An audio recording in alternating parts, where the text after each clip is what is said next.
continuando a nossa apostila na página, dessa vez, 8 e 9, que vai falar também da história do Anel do Manuel, que está na página 7, que a gente cantou a musiquinha.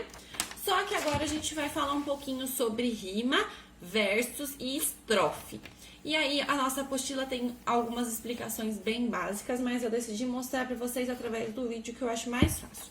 Então, a nossa apostila fala que cada linha de uma cantiga pode ser cantiga, porque o Anel do Manuel é uma cantiga de roda, do mesmo jeito que o Atirei o Pau no Gato.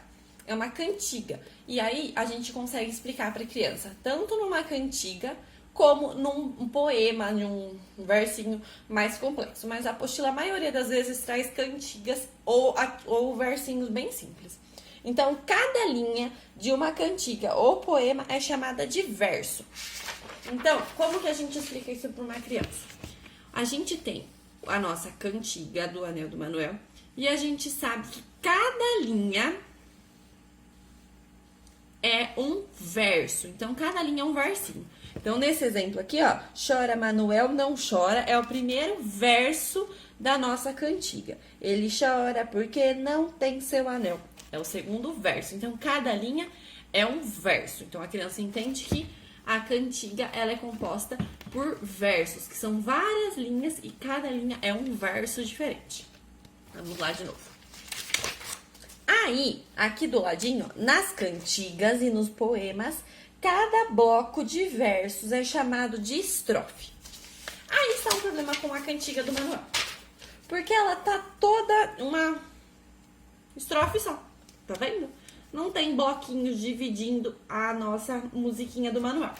Então, para explicar melhor o que é uma estrofe, eu peguei essa daqui, que é basicamente a mesma do Manuel, só que agora, olha lá, ela está em estrofe. E ela é bem maior, tá vendo? Aqui já é considerado um poema.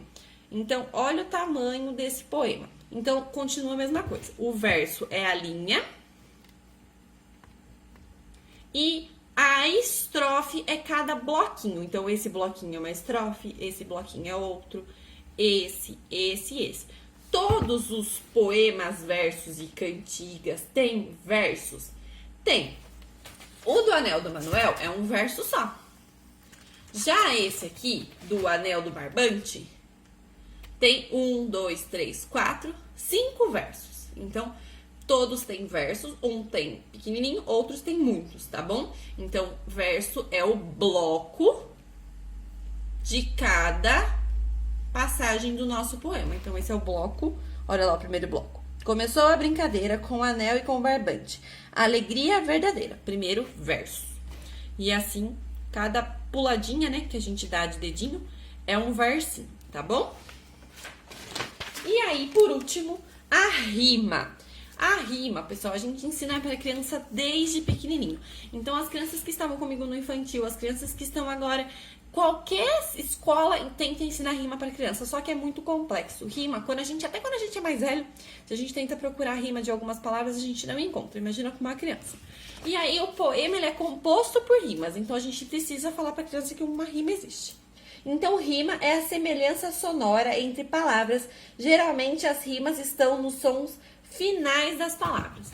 E aí, eu coloquei para vocês várias brincadeiras, jogos online, jogo de tabuleiro, cartinha, de rima. Porque pra criança ainda é muito complexo, gente. Desculpa, mas não tem como explicar pra criança o que é uma rima, entendeu? Não tem explicação. Então, só com a vida mesmo vai ensinar pra criança o que é uma rima. E aí, raras as cantigas e poemas não tem uma rima. Então, pelo menos uma rima tem que ter. Então, a do Anel do Manuel, a gente sempre enfatiza para a criança que é quando termina com a mesma palavrinha, né? Com o mesmo som. Então, olha lá. Chora Manuel, não chora. Ele chora porque não tem o anel. Anel e chora não tem nada a ver. Então, eu falo sempre para a criança, a rima não está embaixo. A rima pode estar embaixo, como pode estar na outra linha. Então, ela está na outra linha agora. Chora Manuel, não chora. Ele chora porque não tem o anel. O anel entrou na roda. Chora, roda. Então, aí está a primeira rima. E aqui, ó. E aí, passou de mão em mão, ele vai, ele vem, por aqui já passou. Então, aqui a gente não encontra nenhuma rima. Lembra que eu falei que a gente pode encontrar apenas uma? Então, aqui a gente encontrou só o chora e o roda, que é bem difícil. Em cantigas é quase impossível achar uma rima. Vou voltar de novo lá no exemplo da outra página, que como é um poema, com certeza vai ter mais rimas.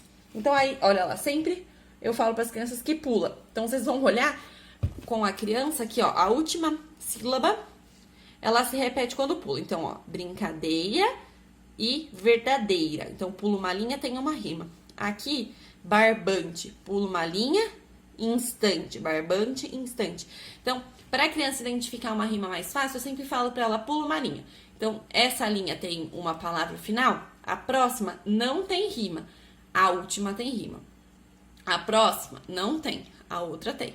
Assim, sucessivamente. Então, a criança compreende a rima quando ela identifica sempre pelo final silábico. Então, o brincadeira e a verdadeira.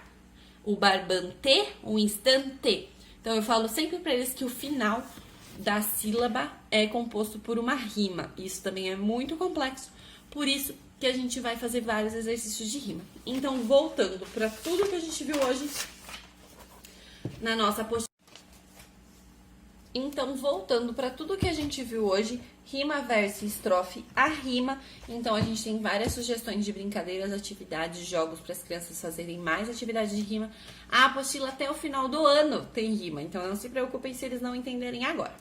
O verso, então, que foi a primeira coisa que a gente falou, é cada linha do poema. Então, o verso é a linha do poema. E a estrofe é composta pelo quadradinho quando se pula um espaço do poema, de um determinado poema ou uma cantiga, tá bom? Então, a nossa aula de hoje foi sobre rima, verso e estrofe. Espero que vocês tenham entendido tudo. Qualquer coisa, estou aqui. Um beijo. Tchau, turminha!